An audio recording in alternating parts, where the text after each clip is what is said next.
चार माणसांसाठी असो किंवा एकट्यासाठी स्वयंपाकात ना संपूर्ण एकाग्र करावं लागतं मनाला.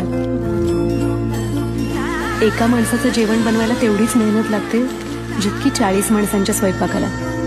हे कधी विसरायचं नाही.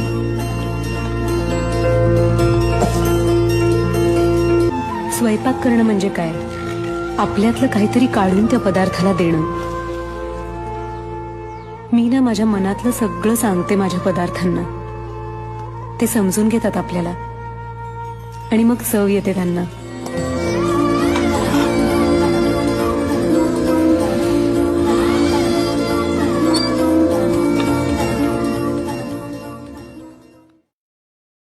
चार माणसांसाठी असो किंवा एकट्यासाठी स्वयंपाकात ना संपूर्ण एकाग्र करावं लागतं मनाला.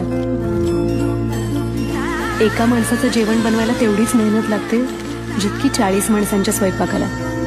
हे कधी विसरायचं नाही.